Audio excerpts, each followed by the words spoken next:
మాట్లాడడానికి టీజీ వెంకటేష్ గారు ఉన్నారు. ఒకసారి మాట్లాడదాం. సార్ నమస్తే సార్.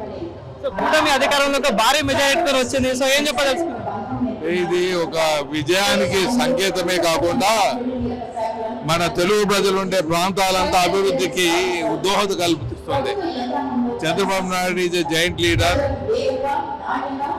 తెలంగాణ, ఆంధ్ర, ఇంకా తమిళనాడు, కర్ణాటక ఉండే దేశంలో విదేశాల్లో ఉండే తెలుగు ప్రజలకు అందరికీ మేలు చేసే ఏకైక నాయకుడు చంద్రబాబు నాయుడు గారు. మోదీ గారి స్నేహంతో, పవన్ కళ్యాణ్ గారి స్నేహంతో అభివృద్ధి అనేది దానికి అన్లిమిటెడ్, నో బౌండరీస్ అలా ముందుకు పోతుందని నేను తెలియజేస్తున్నాను. గత 5 సంవత్సరాలుగా అనేక మీ టీడీపీ కార్యకర్తల మీద అనేక దాడులు జరిగినాయి, కేసులు, జైల్లో వేయడాలు, అలాంటి అరాచక పాలనకి ఇప్పుడు తెరపడింది.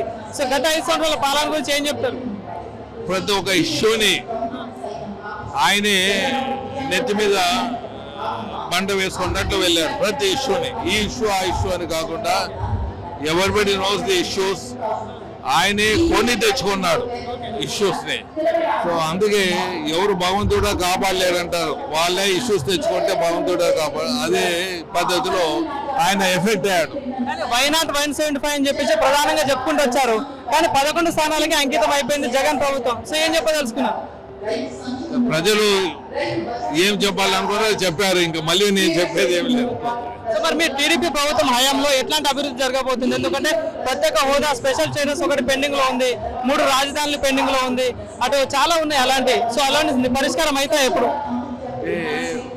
ఓవర్ నైట్ అద్భుతాలు చేయలేదు ఎవరైనా.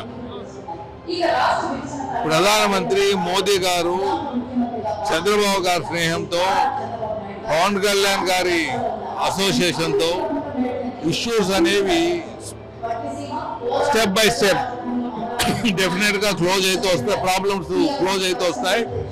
అన్ని మంచి జరుగుతుందని తెలియజేస్తున్నా. ఇది ఏదని చెప్పలేను. ప్రతి ఒక్కటి మీరు డెఫినెట్ గా రాష్ట్రము అప్పుల పాలైపోయింది.